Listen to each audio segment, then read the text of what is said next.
Hello. Oh, welcome back to school.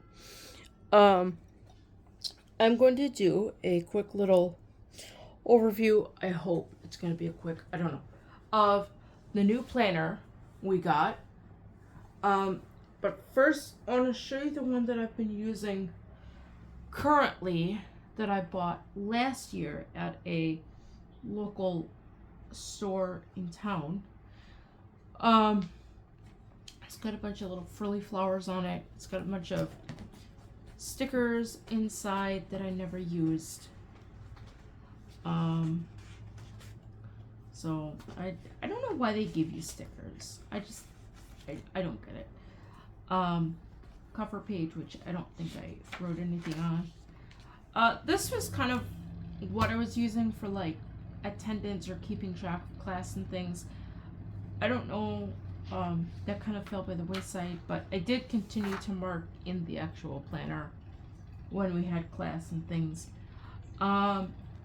These I just turned into like scratch paper notebook pages. I wrote down like piano, organ stuff, math stuff here.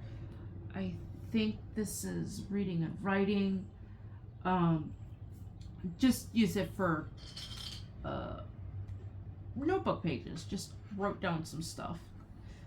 Then there's a bunch of tabs that I really never used. Like this thing. There's a whole bunch of these.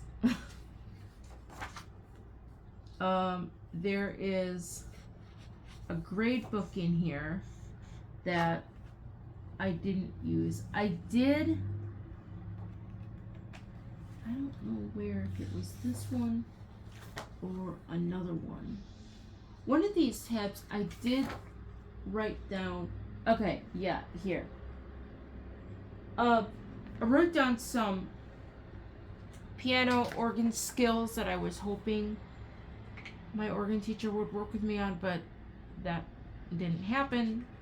So I did write down that stuff, and I was trying to monitor as I was working through things, but because I didn't have any accountability, more or less, to stick with it, I just kind of like, screw this.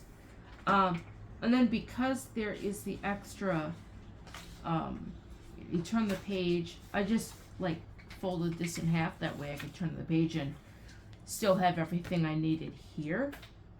So that was nice. I think I kind of like this setup, how they don't have that extra space here for the student.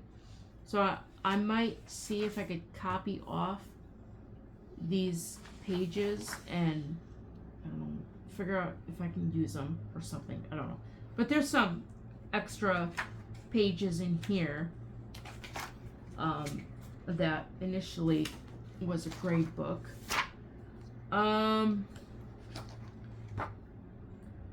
Oh, there's a seating chart that I basically turned into like blocks of time for scheduling stuff for classes and things. I like this idea. I don't know if there's any other seating charts in here. There is! There's another seating chart. Awesome. So I could copy this off and use it for planning, scheduling. Although nothing much has really changed. If anything, my choir block that I have is turned into organ practicing, which is probably where I should be right now, but I'm not. So yeah, there is another seating chart, so I could copy that off and use it for scheduling or planning. And then there's just a whole bunch of tabs that I just never use. Field trips, contact information, passwords, things like that. So then you get into your actual month here, which I never really used. Again, I did have stuff written here on the side, and I just erased all that. But your week, they have 1 week here and another week here. They shove the weekends at the bottom. Then they've got calls and notes and things on the side. The thing I don't like about this is they have 2 pages for 2 weeks. And I just felt like it was all crammed. There's no lines, there's no structure. It's just a big hodgepodge of a mess. And that was basically how every month is. So, like, I would write in when we had class, when we had lessons, when we didn't meet for lessons, things like that. Near the end, it's a bunch of blank paper that, again, I was trying to plan out some stuff for piano, but we haven't really talked much about that, which is fine. I don't really have guidance in that realm anyways. I think this is notes for Braille literacy. Yeah, so this is Braille music literacy, kind of talking about ideas and things, just kind of like a brain dump area. This is more planning, trying to schedule things out, working through different music books, Cherny and things like that. What I'd like to do is see if I could find any of that in Braille, because I think that would be more, I wouldn't say more productive, but more practical, instead of having me using the printed score, which I'm very used to using the printed score. Your back page. But if I used the Braille, it would be up front applying what it is that I'm using. But I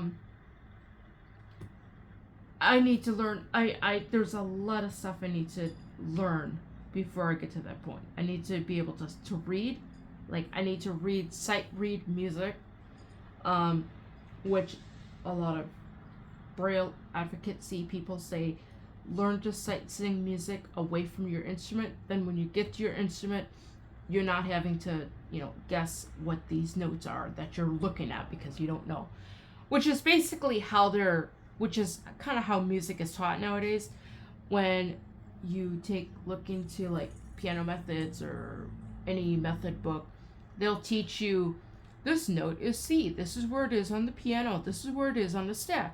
So you're gradually learning every note individually. Whereas back in the day, I know this is not a music video, but back in the day, the students learned all the notes up front. They learned all the rhythms up front. They learned how to clap them, sing them, sway them, whatever. They could look at a note and they could say that's an F and that is a crotchet, and this is the key that it's played on. They knew all that stuff before they began working through actual music pieces, which is, you look through old lesson books and you're like, holy God, how the heck could they do that? And the more I'm looking through the old lesson books, I see all of them have this crap load of stuff in the front, and that's what they did. They spent the first several lessons of their music lessons learning all this stuff. But that's the stuff that I need to work on with Braille. I need to be able to identify what 4/4 is. I need to be able to identify what eighth notes are and what half notes are and what the pitches are.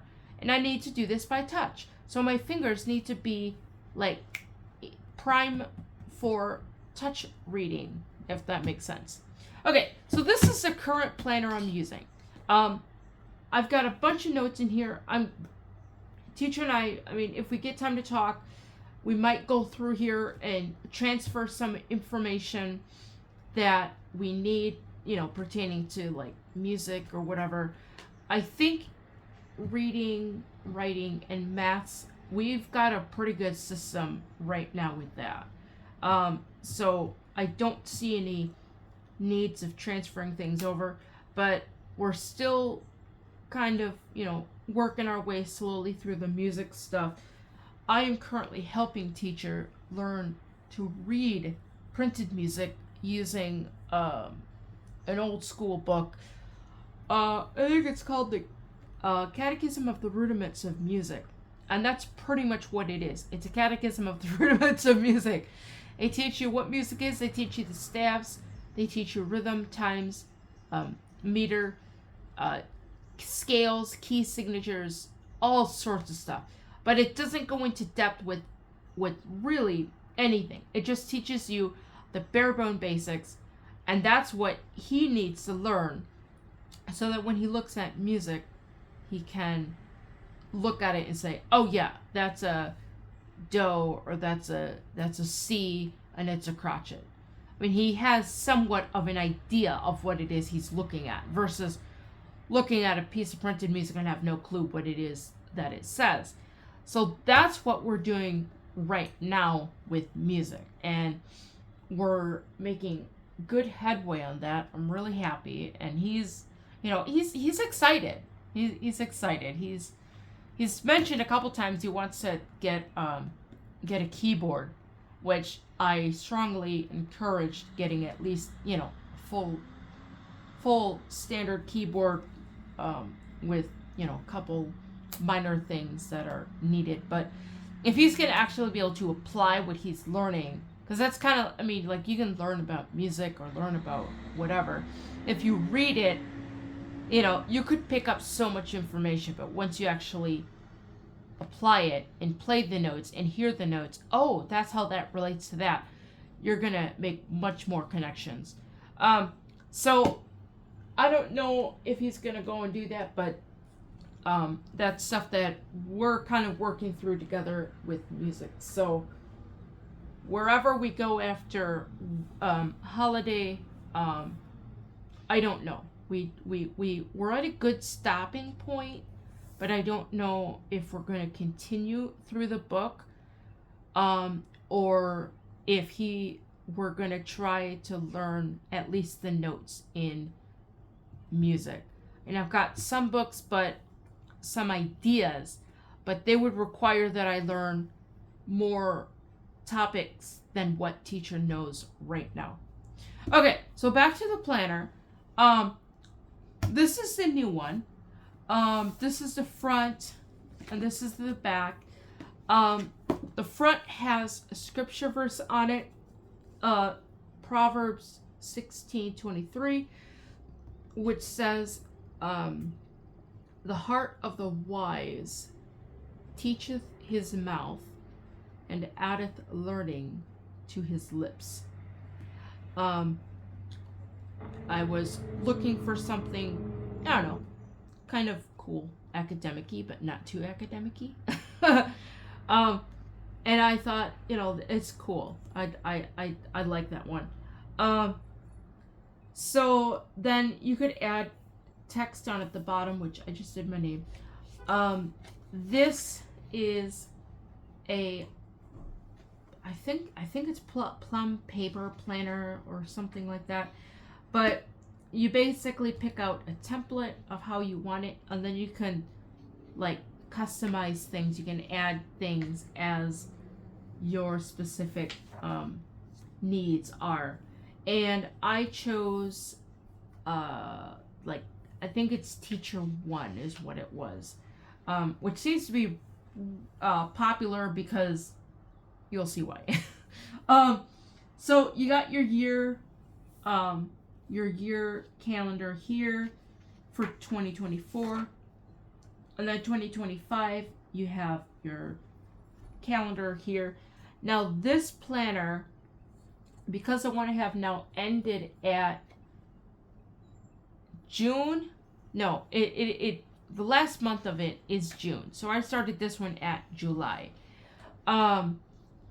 Technically we started school in February, June, somewhere around there. It is kind of weird because we really don't have a start date or an end date. We just do class year round. So it's kind of nice like that. But I'm pretty much just keeping track of subjects by the year that we've done it. Maths I'm calling it year 2 because we did what I would consider year one already. Um, and then reading and writing. Since we didn't do reading and writing last year, um, I'm kind of calling what we're doing right now as year one reading and writing.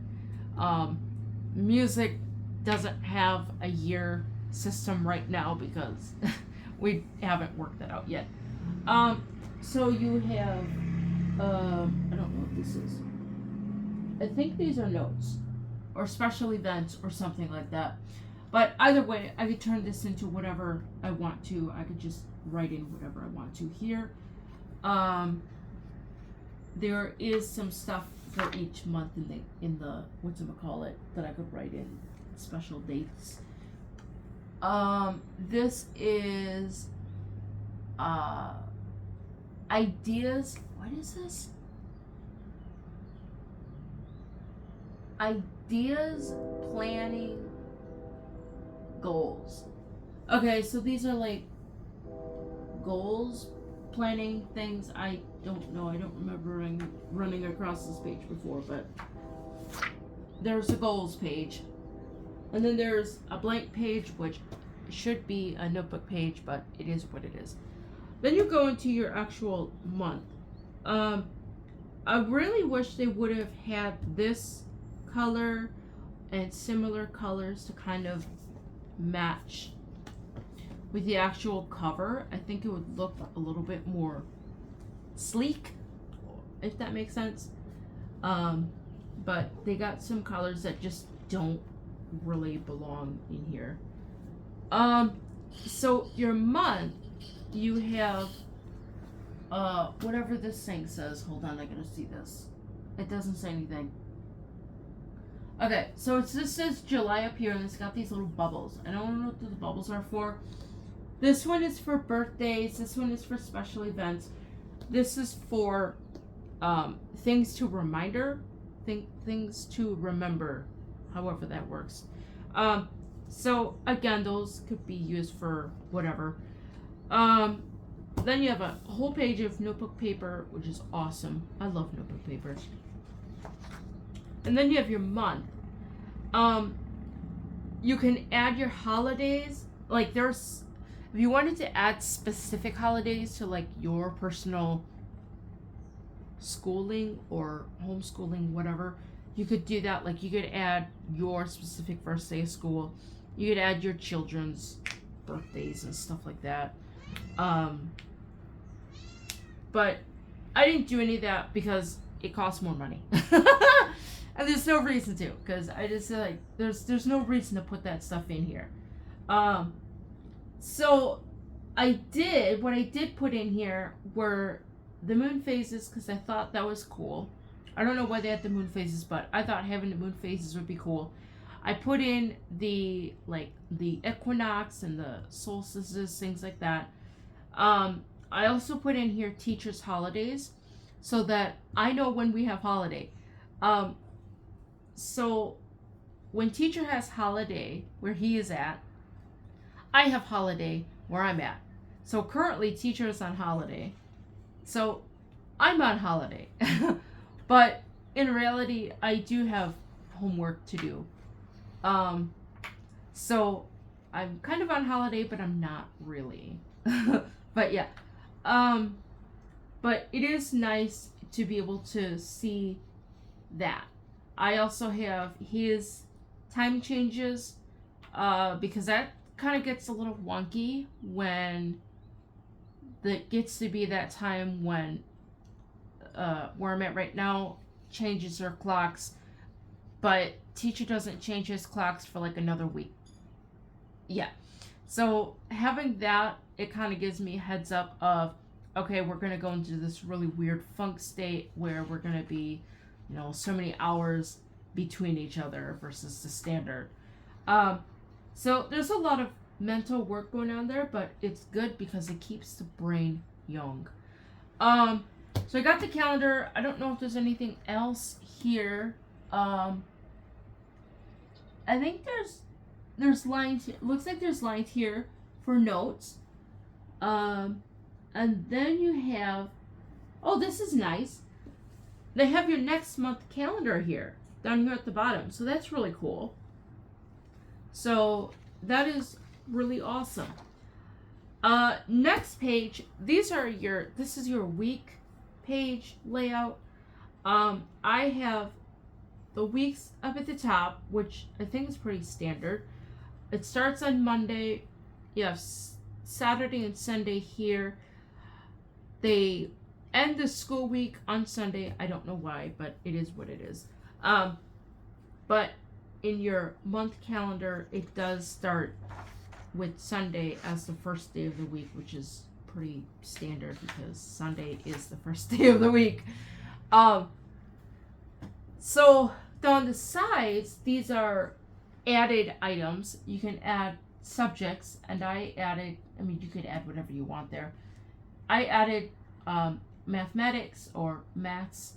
I added writing and reading, music literacy, piano and organ. I have to think piano and organ. And then there's a blank box.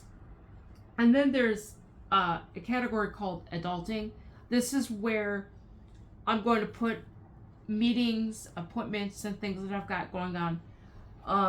I have a list of appointments on the fridge, but because it's on the fridge, I really don't see it.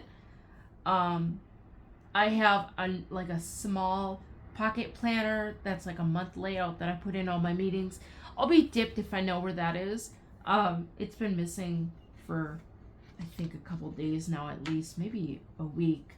But I need to find that. And if I just put all of my appointments and meetings down in this lower category of adulting, it will keep things in one place. I keep all my assignments and lesson work in one place, and I can keep all my appointments also in that one place. So this will be the planner that's gonna be like, it's gonna hold everything in it. Up here I put in a category called brain dump. It's basically a blank box where I could just jot down notes or whatever, jot down stuff that I need to remind or ask teacher about, things like that. There's some bullet points here. I didn't put a subject here because I wasn't sure what to call it. But again, it could just be used for extra note writing space, whatever. Now this calendar is the current calendar of what week you're looking at. So this is July. This month here is July. So this calendar is going to be the same, which is kind of nice because then you can kind of look ahead and see, what's going on. And I guess you can like mark down things as the month goes by. Like you could circle your appointments or circle whatever. So basically every month is the same. You've got all of that. Once you get to the end of each month, this is your last week, there is a blank notebook page, which is awesome. I love notebook pages. You could write lots of stuff on lined paper. And then you move into August. And basically you got your 3 bubbles, you got your birthdays, your events, and your things to remember, and then a blank page. And then you have your next month spread, which is the same as the previous month. So that's pretty much how this whole thing works. So you go through the year, and near the end, let me see here if I could find, I think I passed it up. Oh, that's May, June, that's July. Oh wait, no. Hold on. I think we skipped one. Yeah, this is new. So we got the end of the month here, which is June. I think this is June. Yeah. So this is June. this is because of the template I picked out for here, which is called Teacher 1. They give you a whole bunch of homeschooling stuff, which some of it, yeah, I don't know what to do with. Like, there's a field trip thing in here, but there's also a lot of other stuff that's actually like, hey, this is pretty, I mean, this could be useful. So your first thing in here is your student goals. So you could set up like yearly goal, like a goals. Well, no, I think this is your mission statement. Like your student can have a mission statement. Then there's your academic goals. And then there's a mission statement for the teacher, and then an academic goals for the teacher. So like my academic goal might be I will not fail piano or organ, or I will pass with at least a B plus, or I don't know. I got a long way to go on that. So then after your goals, you have, I'm gonna have to move in on this and read this. You have your year at a glance. So basically, this is where, I mean, you could put stuff in here, whatever is going on, with the year. So that's 2 pages. Then, you have classroom resources. So this would be like, you could put down what subject, what book, or, you know, items you have, and I guess this is the amount, or maybe this is like a wish list or something. I don't know. I think what I would do with this, I would probably just put down what we currently have. I have been acquiring like math books for like the next year, because some of the books, like the graded work in arithmetic, that is, those are like by years or whatever. So I think I purchased year 3 already. There was one set of books. I ended up having to buy the whole thing because the publishers didn't put down on the cover what book it was. And when I initially bought it, I bought year 6. I thought, oh my gosh, I need year 1 and 2. And yeah, so I ended up just buying a whole bunch of them just to get the right years. So one set of books, I actually have a whole collection. But the other ones, I'm starting to kind of add as needed. So at least so that I'm not having to scramble to actually find this stuff when it comes to pass that we need it, or, you know, are going to use it. Also, it helps me with figuring out how to set up like an actual plan of like a syllabus or whatnot.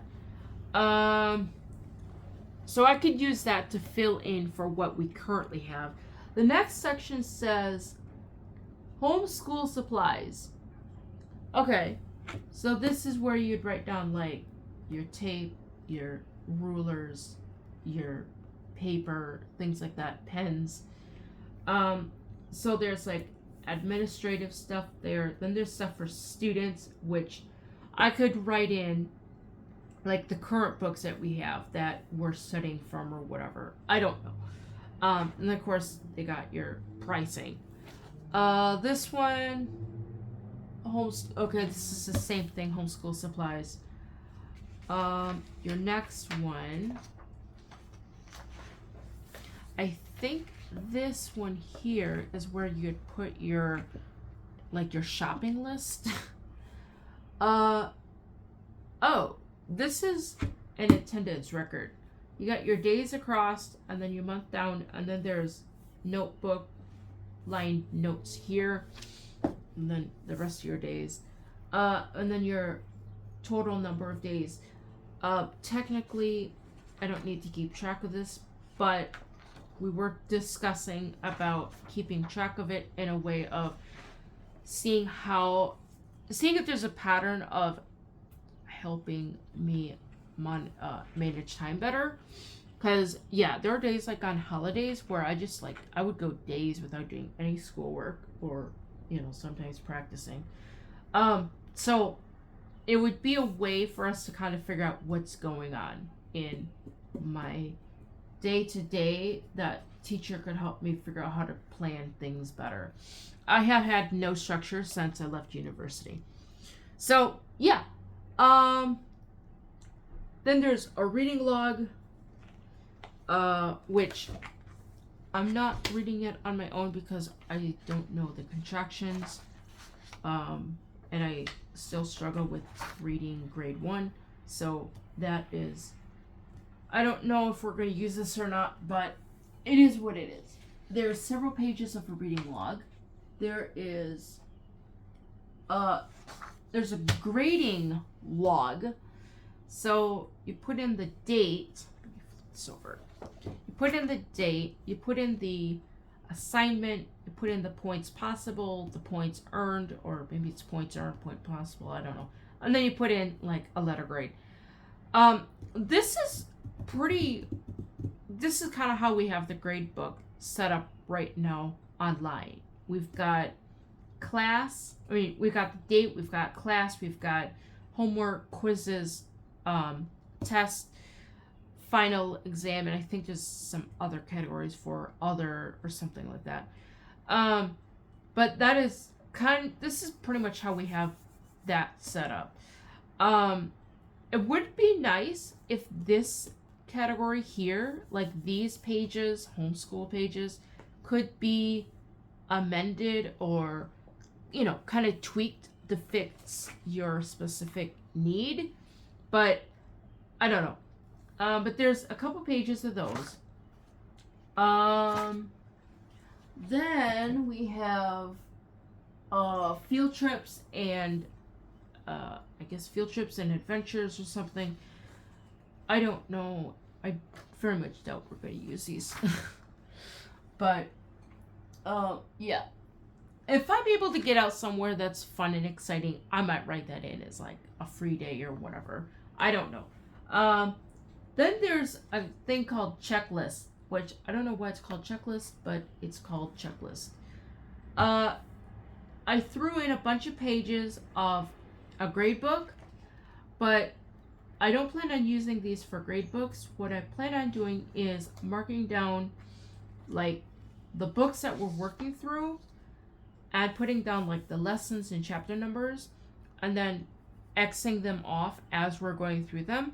That way I can kind of see how far we are with the different stuff. Music, I could do this with measures, like,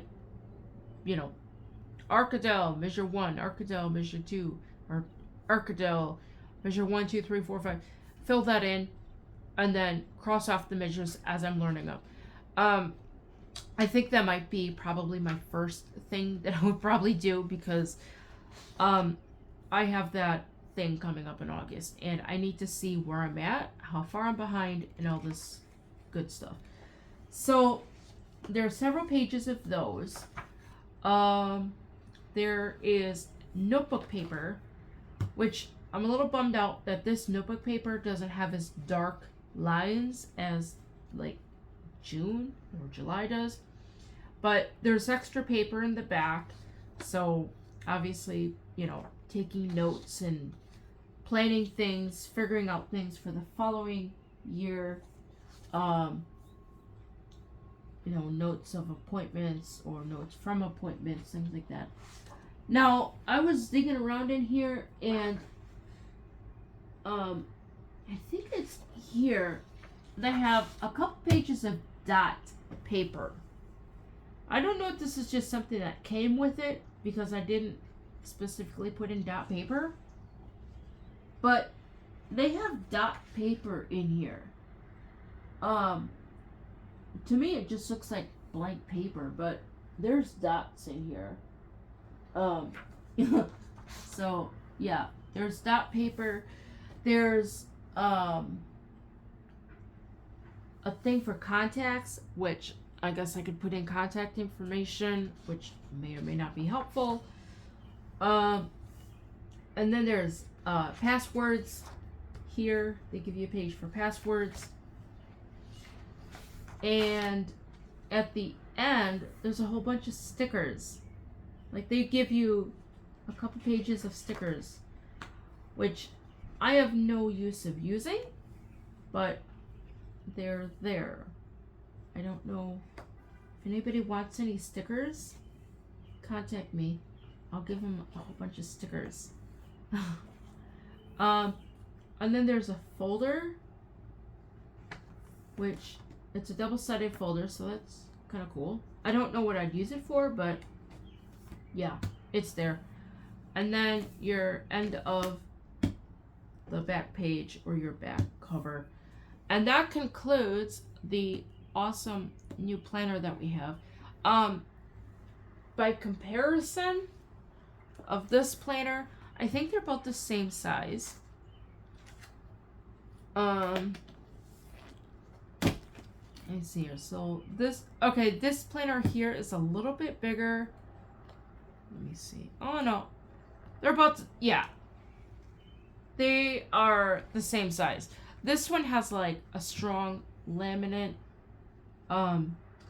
cover, which I love because it can easily be cleaned off and stuff. It's not gonna bend and stuff. But yeah, this one is like coiled, not coiled. What do they call this? I don't know. They're like double D's or whatever. This one, I would say this is coiled with a silver. This is the thickness. This one here being the one I'm currently using, and this one is the new one. So obviously, I think adding the extra pages in the back, the notebook paper and the grading paper and stuff, adds to it, but it could be used. It can be used for notes or other stuff or whatever. But yeah, like I said, I'm not real fond about the tabs, but it is what it is. The thing I like about this current planner that I'm using is the cover goes over the tabs, so you really don't notice them until you open it. This one, the tabs stick out from the actual cover, which is a bit of a nuisance because they can bend, they can tear, all that good stuff. So yeah. So that is pretty much this year's planner and next year's planner. If you want to like, share, and subscribe, and don't forget. Oh, where's my school bell? Ring the notification bell for all notifications. Oh gosh, I gotta find the stop button.